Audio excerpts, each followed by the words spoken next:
എല്ലാവർക്കും പുതിയൊരു എപ്പിസോഡിലേക്ക് സ്വാഗതം. ഇന്നെന്താ ഉണ്ടാക്കാൻ പോകുന്നതെന്നറിയോ? ഇന്നെന്ന് പറഞ്ഞിട്ടുണ്ടെങ്കിൽ നമ്മളൊക്കെ നമ്മുടെ ഇടയിൽ കുറേ മടിയന്മാരും മടിച്ചികളും ഒക്കെ ഉണ്ട് ഇല്ലേ? നിങ്ങളൊരു മടിയനാണോ, മടിച്ചിയാണോ? ഞാനൊരു മടിച്ചിയാണ്. കുക്ക് ചെയ്യാനൊക്കെ നല്ല അസല് മടിയാണ്. അപ്പോൾ അങ്ങനെയുള്ളവർക്ക് വേണ്ടിയിട്ട് എളുപ്പത്തിൽ എങ്ങനെ കാര്യം നടത്താമെന്നുള്ള ഒരു വീഡിയോ ആണിത്. ഈ സാധനം കണ്ടോ, ഇതാണ് ചോപ്പർ.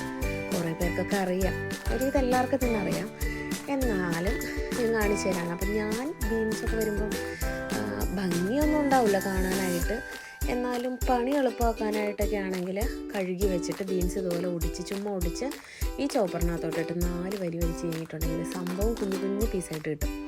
അപ്പം അതൊരു ഈസി ജോബായിട്ടാണ് എനിക്ക് തോന്നിയേക്കുന്നത്. ഞാനൊരുവിധം എല്ലാ സാധനങ്ങളും ഈ ചോപ്പർ വെച്ചിട്ട് തന്നെയാണ് ആക്കുന്നത്. ഇത് നല്ല എളുപ്പത്തിൽ നല്ല ഫൈനായിട്ട് ചോപ്പറായിട്ട് കിട്ടും. പിന്നെയെന്ന് പറഞ്ഞിട്ടുണ്ടെങ്കിൽ ഇതിനകത്ത് ഞാൻ ഉള്ളി, പച്ച ഉള്ളി, അതായത് സവാള അരിഞ്ഞ് ഇടുന്ന പരിപാടിയൊന്നുമില്ല. എൻ്റേതായിട്ടുള്ളൊരു റെസിപ്പിയാണ് കേട്ടോ. ഇനി ആരെങ്കിലും ഇങ്ങനെ വെക്കുന്നുണ്ടോ ഇല്ലയോ എന്നൊന്നും എനിക്ക് അറിഞ്ഞുകൂടാ. അപ്പം ഞാൻ ചെയ്യുന്നത് എങ്ങനെയാണെന്ന് വെച്ച് കഴിഞ്ഞാൽ ഇതുപോലെ അരിഞ്ഞ് വെച്ച് കഴിഞ്ഞിട്ട് പിന്നെ ഒന്നും പ്രിപ്പയർ ചെയ്യാനില്ല. അപ്പം നേരെ നമ്മൾ സ്റ്റവ് കത്തിക്കുക, പാൻ വയ്ക്കുക. പിന്നെ അതിനകത്ത് വേണ്ടുന്ന സാധനങ്ങൾ എന്ന് പറഞ്ഞു കഴിഞ്ഞാൽ കുറച്ച് കടുക്, കുറച്ച് കറിവേപ്പില, കുറച്ച് തേങ്ങ, കുറച്ച് ഉള്ളി വറുത്തത്. അത് ഇപ്പം റെഡിമെയ്ഡ് ഇവിടെ ഷോപ്സിലൊക്കെ വാങ്ങാൻ കിട്ടും. എവിടെയൊക്കെ അവൈലബിൾ ആണ് എന്താണെന്നൊന്നും എനിക്കറിയുന്നുണ്ട്. ഇപ്പം എന്തായാലും എനിക്ക് അവൈലബിൾ ആയിരുന്നു, അതുകൊണ്ട് ഞാനത് ചൂസ് ചെയ്തു. ഇനിയിപ്പം അരിഞ്ഞെടുക്കാൻ ഇഷ്ടപ്പെടുന്നവർക്ക് അങ്ങനെ എടുക്കാം. അപ്പം നേരെ പാനിലേക്ക് കുറച്ച് വെളിച്ചെണ്ണ ഒഴിക്കുന്നു. വെളിച്ചെണ്ണ ചൂടായി വരുമ്പോൾ കുറച്ച് കടുക് പൊട്ടിക്കഴിഞ്ഞ് കഴിയുമ്പം പിന്നെ കുറച്ച് തേങ്ങ. ആക്ച്വലി പച്ച ഉള്ളിയാണ് എടുക്കുന്നതെന്നുണ്ടെങ്കിൽ അത് ആദ്യം ഇടണം. അപ്പം ഞാൻ ഓൾറെഡി ഫ്രൈഡ് ആയതുകൊണ്ട് ഞാൻ തേങ്ങ ചേർക്കുന്നത്. എല്ലാ സാധനങ്ങളും റെഡിമെയ്ഡാണ് ഞാൻ യൂസ് ചെയ്യുന്നത്. എല്ലാം കടയിൽ വാങ്ങാൻ കിട്ടും. ഡെസിക്കേറ്റഡ് കൊക്കനട്ടാണ് ഞാൻ ആ കുപ്പിക്കകത്താക്കി വെച്ചേക്കുന്നത്.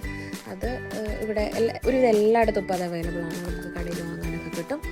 അപ്പോൾ ഡെസിക്കേറ്റഡ് കൊക്കനട്ട്, ഉള്ളിയാണെങ്കിൽ അങ്ങനെ വറുത്ത് വെച്ചേക്കുന്നത്. പിന്നെ കാര്യമായിട്ടൊന്നുമില്ലല്ലോ.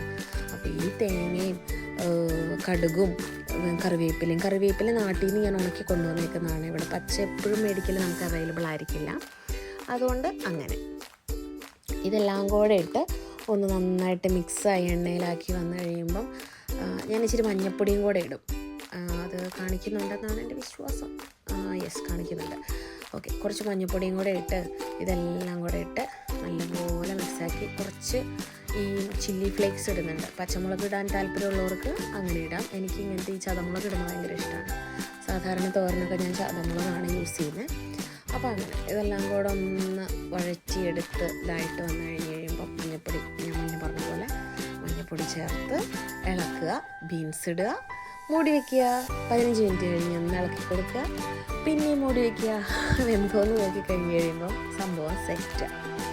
അപ്പം നിങ്ങൾ ട്രൈ ചെയ്ത് നോക്ക്. ടൈം സേവിങ് ആണ്, ശരിക്കും ടൈം സേവിങ് ആണ്, ഈസിയാണ്, എഫേർട്ട്ലെസ് ആണ്. അപ്പോൾ ട്രൈ ചെയ്ത് നോക്കൂ, എന്നിട്ട് പറയൂ.